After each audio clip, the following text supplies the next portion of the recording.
Hey, Ivan here. Going to share with you some true comedy. So it's really a shame when you see an amazing athlete at the top of their game suddenly losing all the time and just basically having their career fall apart. It's terrible. And it's only one reason for that, and that's the woman in their life. I was watching Andre Agassi a while back play tennis, and it was absolutely terrible.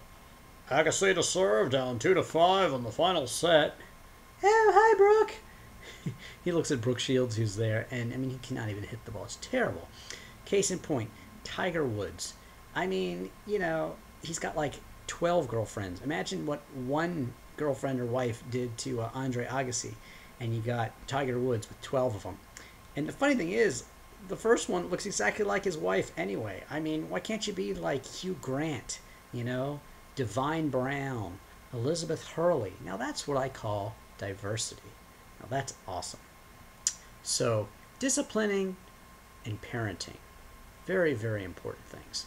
Now, when I was a kid, things were just a bit different. I mean, you're in a car and you'd be jumping back and forth, and we had convertibles, so we'd be all over the place, jumping around, and no booster seats, no, you have to be this precise age and this seat and blah blah blah. No, we were just jumping back and forth, back and forth. And then in the '80s, then we moved on, we progressed. We got this fancy Datsun, oh, I'm sorry, that's Nissan Maxima, and it was a talking car. So my brother and I would, like a symphony, would be like, left door is open, right door is open, left door is open, right door is open. Nowadays, the only talking you have in the car is this woman who's telling you where to go. It's like the navigation lady, and she might have a British accent or she might have an American accent. Either way, she's driving you insane. You may as well just have your girlfriend or wife in the car with you anyway. Same exact thing.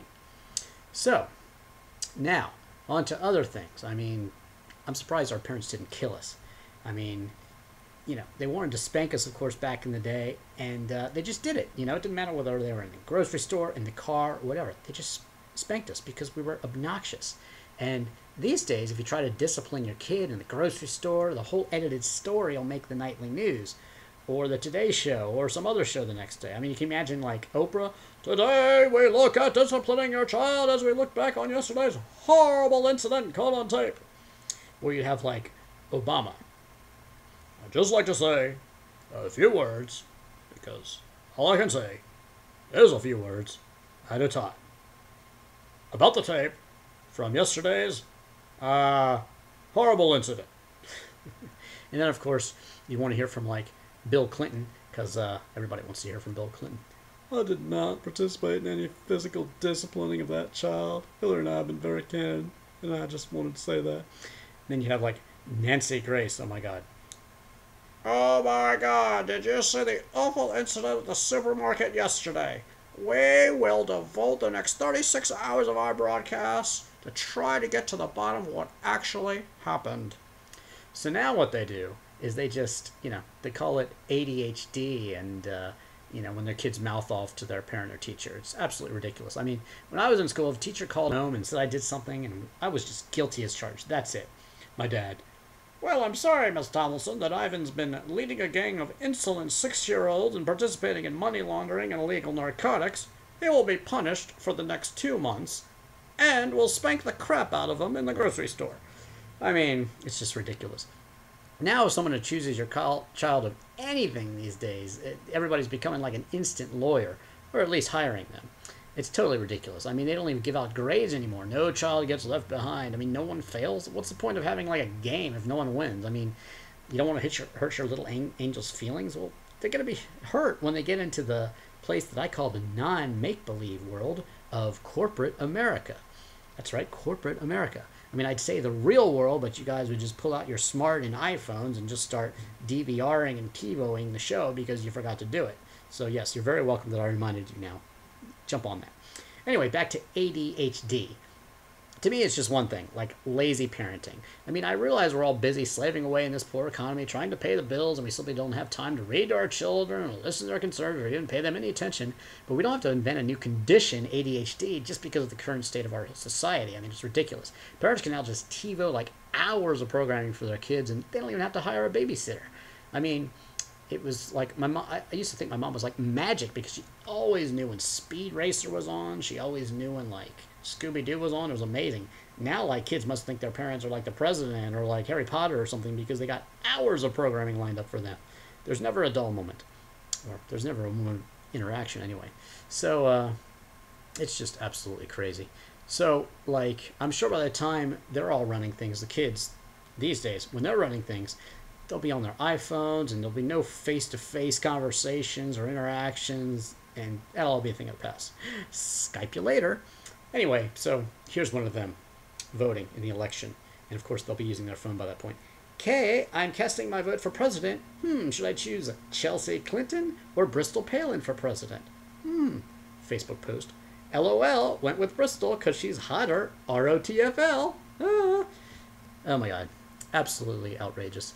Anyway, I mean, if we had smartphones back then, half the teachers I had wouldn't even be teaching anymore because they'd be fired. I mean, they were so crazy.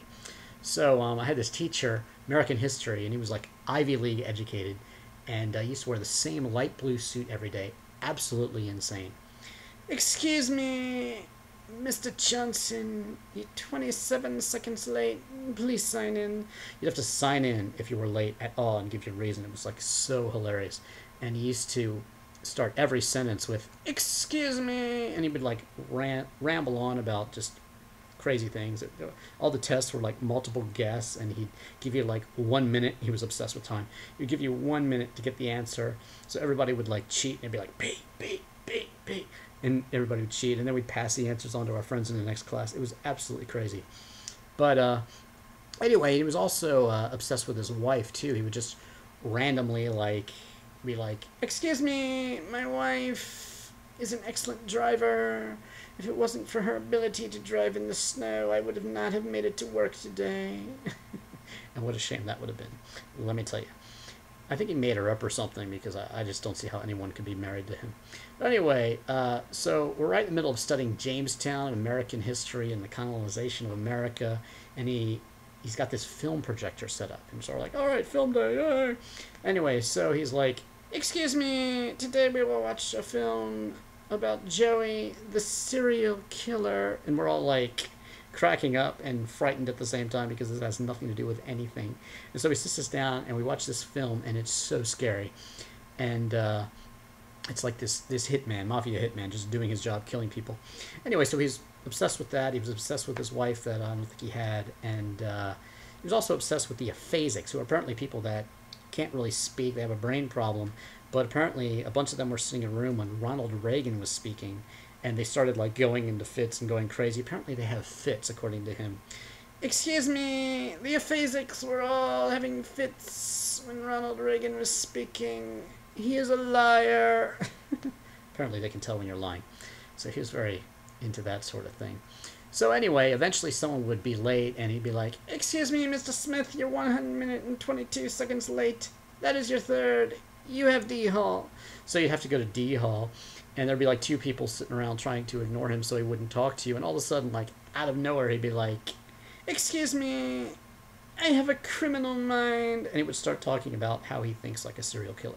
And this guy was frightening. I sure wish we had iPhones back then, because, you know, half the teachers would have been gone. It would have been so amazing. And besides, I'd love to see that footage.